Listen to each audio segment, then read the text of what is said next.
August is just about over, which means Flames players are ready to return to Calgary and get camp underway. And it is time to talk about some of the latest rumors and biggest headlines as we head into the month of September.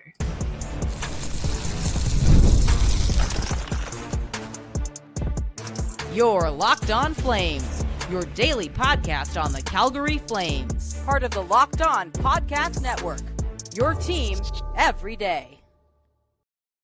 Hello, everybody, and welcome to today's episode of Locked On Flames. As always, I am your host, Jessica Belmosto, and thank you so much for joining me. Today's episode is brought to you by FanDuel. The NFL season is right around the corner, so head over to the FanDuel app and place your futures bets now. Today, we're going to be talking a little bit about the latest update when it comes to Rasmus Andersson, the stalemate with the Flames and Connor Zary, and could Mikael Backlund still be playing as a Flame when the doors to Scotia Place open up? Make sure you're subscribed to Locked On Flames wherever you get your podcasts, as well as YouTube. We are here for you Monday through Friday, 5 days a week, your team every day through the season. But right now, we're still in off-season mode, but not for much longer. All right, so Mikael Backlund, he thinks he's still got a lot left in his tank. He was part of the NHL European Players media tour that they all met in Milan, and I'm sure we've all seen photos at this point, and Elliotte Friedman talked about it on 32 Thoughts recently, just this past week, where, Backlund told Friedman that he wants to be a Flame for his entire career. He isn't interested in being traded, and in fact, he wants to still be playing when the Flames open their season at Scotia Place. And that's still 2 to 3 seasons away if everything goes well. And that, to me, I had to pause and make sure I heard that right. Not because I don't think Backlund is capable of playing, but because he is 37 years old. And, over the last 5 to 10 years, we've seen players really play into their mid-40s, depending on the sport. I feel like Tom Brady and Zdeno Chara were the most recent wave of athletes, and we're seeing it with Jamie Benn, who's a little bit older. There's a lot of guys out there that are still got gas in the tank, and I think it's pretty impressive. Jaromir Jagr, not playing in the NHL, but he is still skating his little heart out over in Europe. Good for him. But with this comes me scratching my head. Because what is taking in news if you can't be a little skeptical? To me, my first thought is, well, so much for those young centers. It's kind of frustrating because at face value, it's great that Backlund wants to be here. It's great that he wants to keep playing, that he feels like he's still got it. But there are young Flames prospects, centers that they just drafted recently, that will likely be ready to make that jump when that time, around that time. So taking up a roster spot from them is not any different from what we're seeing now. And we're trying to move away from that. We're trying to become a perennial contender, if you will. And it's no disrespect to Backlund. These are conversations that I feel like every team has. And I do worry because last season he suffered some injuries. It was kept pretty quiet what it was and the extent of them. But I believe leading into 4 nations, he had a pretty significant back injury, and the rest was much needed. And then he came back and he he looked like his old self again, which is great. I'm not going to argue with that. But you have to wonder, how much more can his body take? He's not a very physical player. He's not going out there and having consistent like hip, knee, wrist, groin, ankle issues, shoulder, things like that. But he has been playing in this league for how long at such a competitive level, and is up there in age. There's no way around it. So you have to wonder, what his body will allow to happen. I think that most of these players would like to leave it all out on the ice and play until they literally cannot play anymore. But I'm very intrigued as to what the approach is here, because I've talked about it on the show that I think that at some point this season, they should probably look into moving Backlund down to the fourth line center and letting a younger player grab those minutes in the third line instead, because ultimately it does depend on where Backlund is performing and how he's performing. So that is that. But Backlund was also asked about Rasmus Andersson. And I found this quote to be one of the most blunt and honest answers I think we have ever gotten from a Flames player, especially regarding a player that isn't the one that's being spoken to regarding trade rumors. So Michael Russo of The Athletic talked to Backlund, and he asked him about Rasmus Andersson getting traded. He said, yeah, he's getting traded. It's obvious. Backlund said at the NHL Player Media Tour in Europe, but the team wants value. He wants a big contract, so he wants to play well. The team needs him to play well, so just go out and play. I talked to him too, and he doesn't want to be a distraction, so it's all good. It's too bad it's come to this. I don't think that they're close to getting an agreement or anything, but you never know. Things could change. We'll see. Well, I don't think we've really had a situation where a player has spoken out about another teammate being traded like that. Backlund and Andersson are the two longest tenured Flames at this point. They know each other very well. They're both Swedish. So, it's disappointing. Like you said, it's disappointing it's come down to this, but at the end of the day, this is part of the business, part of the game.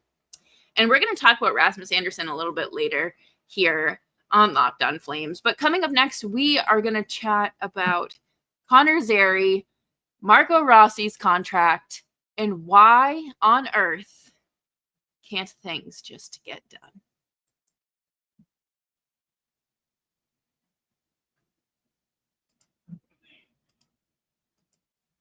The NFL season is almost here, and FanDuel is making sure you're ready to kick off the season with a can't-miss offer. Right now, new customers can bet just $5 and if your bet wins, you'll get $300 in bonus bets to use across the app. So, are you ready to play? Download the FanDuel app by visiting FanDuel.com to get started. That's FanDuel.com to place your first $5 bet.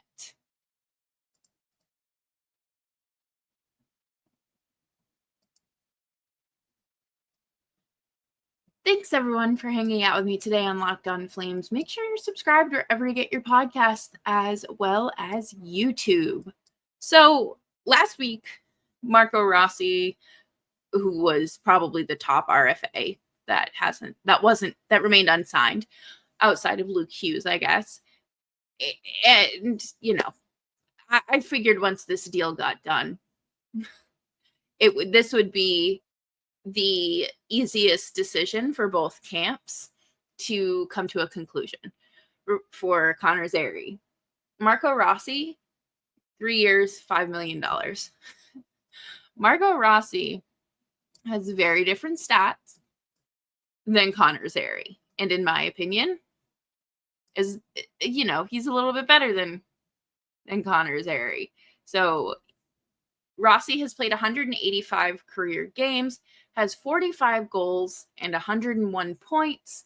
And that's, fairly decent. He's put up back-to-back 20-plus goal seasons in his first 2 full seasons in the NHL.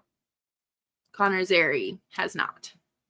Connor Zary has played 117 games with 27 goals and 61 points. Now, obviously, there is a little bit of a discrepancy there with games played, injuries of the sorts, but unfortunately, that's what you're working with as Connor Zary. You're asking for $4.5 million, apparently. That's $500,000 less than a guy that's had back-to-back 20-plus goal seasons.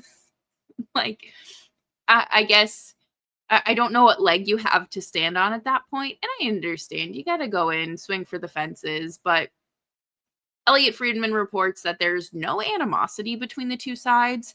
It's not like,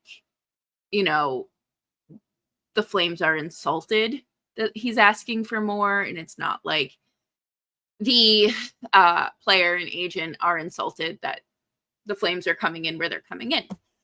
Part of me does wonder if they just do a 1-year deal, if that's what it comes down to.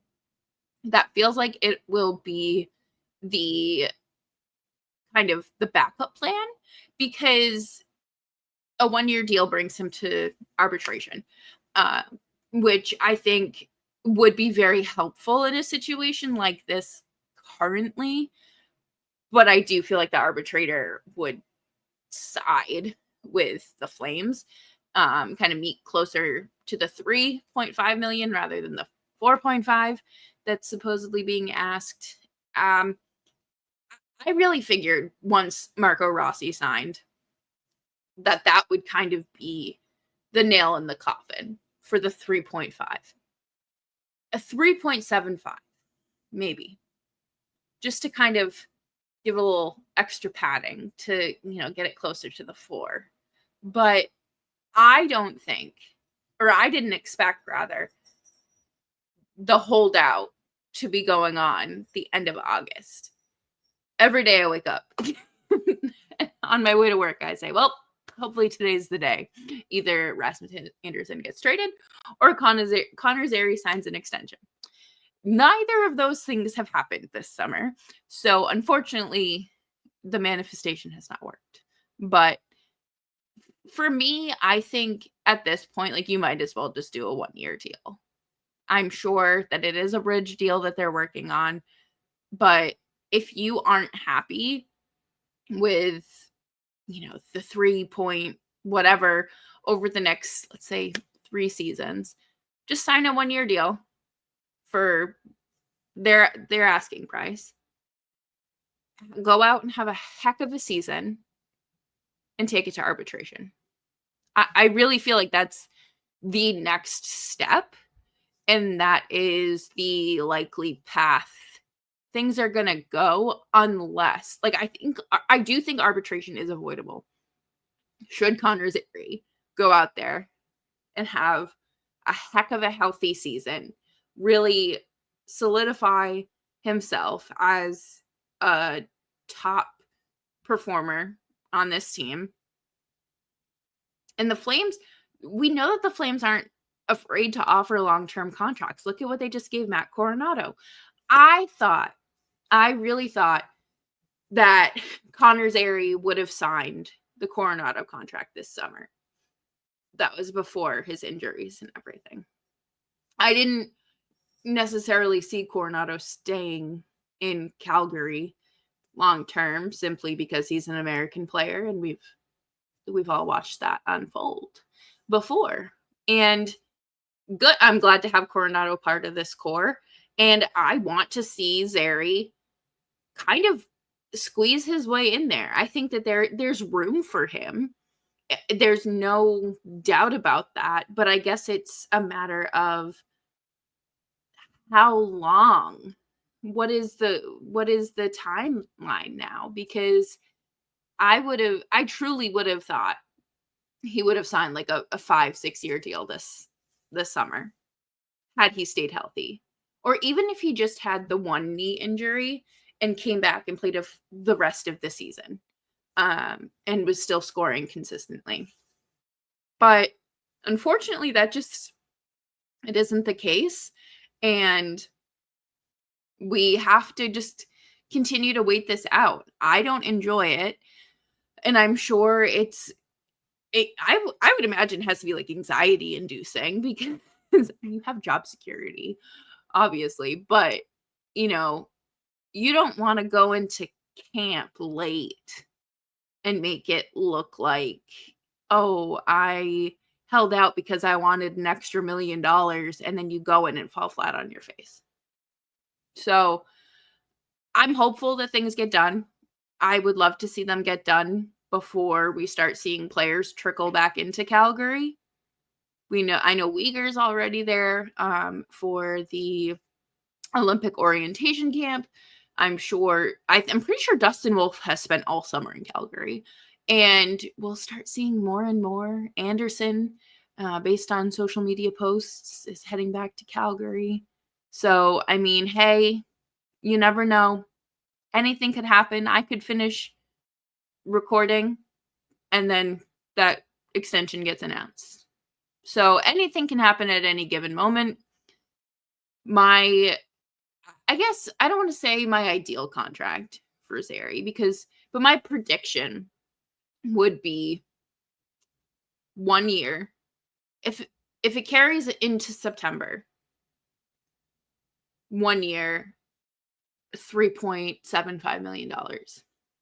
If they're able to come to an agreement for a bridge deal, I would say 2 to 3 years, probably closer. I would say 3, and it's going to be 3.8, just to kind of meet in the middle there.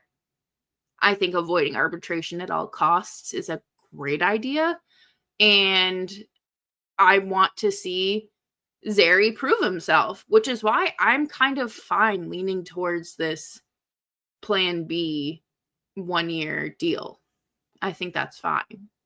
I'm typically not a fan of that, but at this point, it's not like it's June and we're having this conversation. It is the end of August.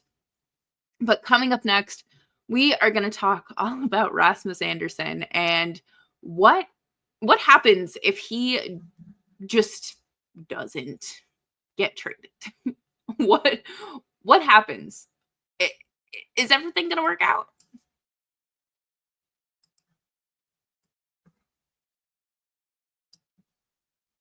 Most people can't name all their financial accounts or even what they're worth, whether it's the 401ks, properties, or investments. And when you don't have the full picture, you can end up leaving money on the table. And that's where Monarch Money comes in.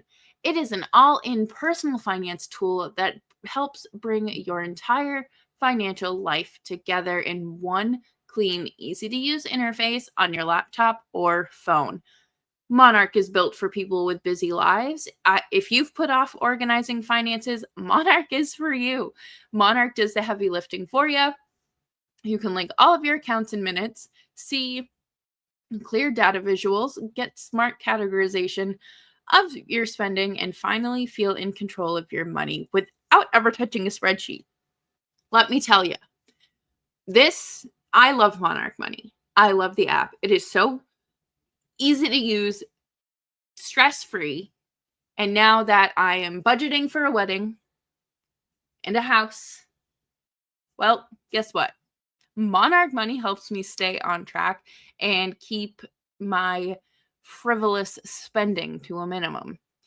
Don't let financial opportunity slip through the cracks. Use code LOCKEDONNHL at monarchmoney.com in your browser for half off of your first year. That's 50% off of your first year at monarchmoney.com with code LOCKEDONNHL.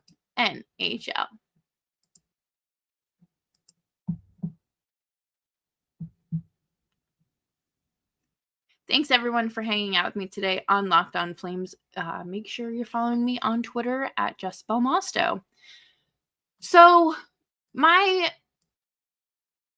thing here is that it is August 27th. And Rasmus Andersson has shot down multiple deals. He will not waive his no trade for this team, that team, or the other team.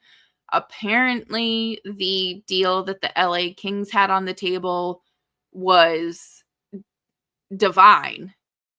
Really everything you probably could have wanted for Andersson, but he wouldn't waive, and that's his right.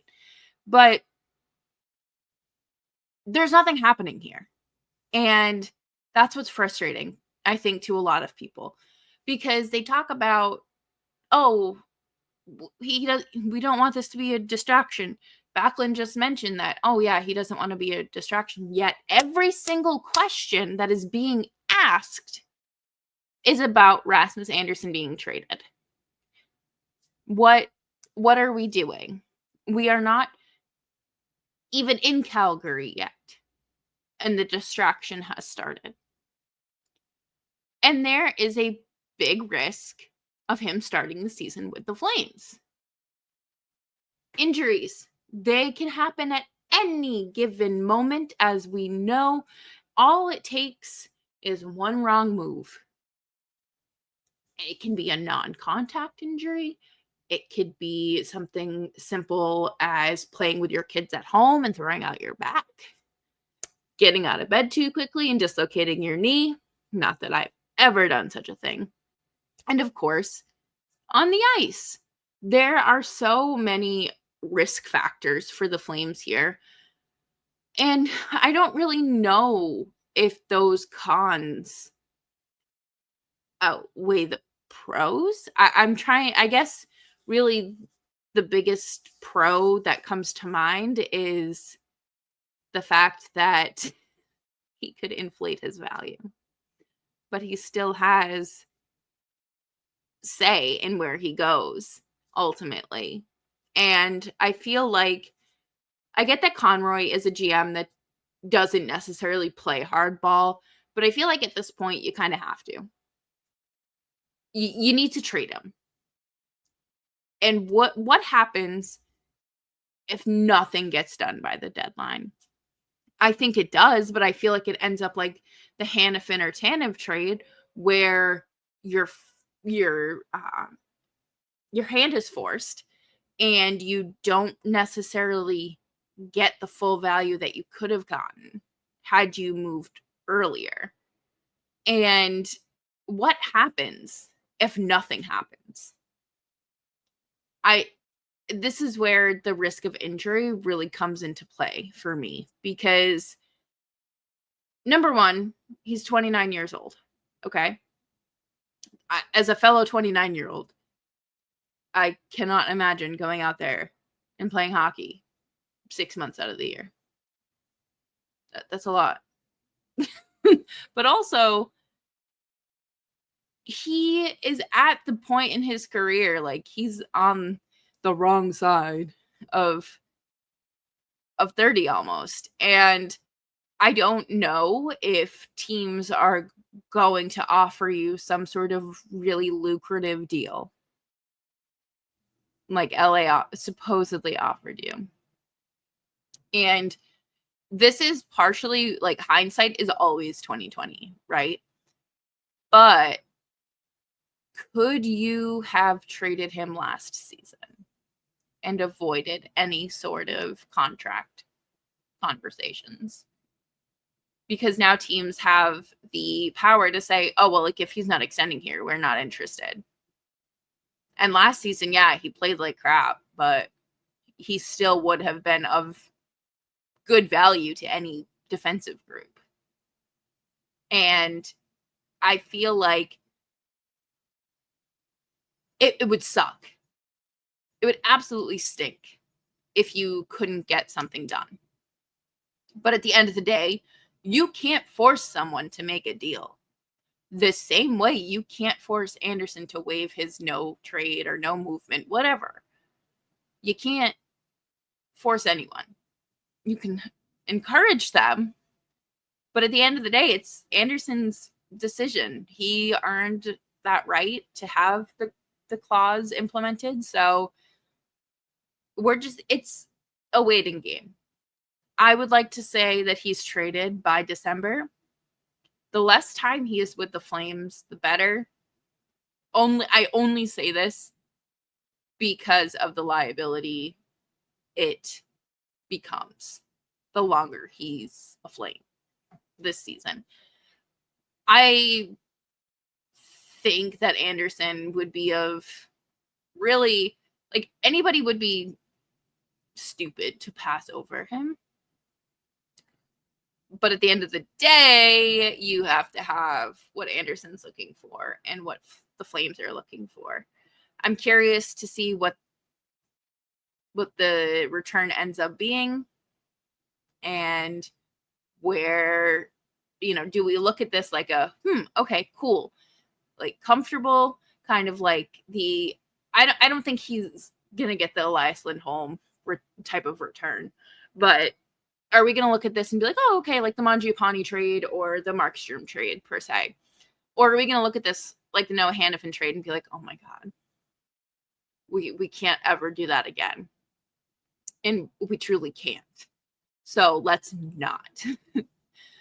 But that'll do it for me here on today's episode of Locked On Flames. Thank you all so much for joining me. I hope you are having a fantastic week and enjoying what remains of your summer.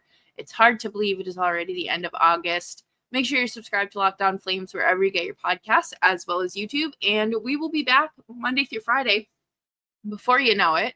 And I look forward to doing some preseason predictions, expectations, and some preseason awards here on Locked On Flames.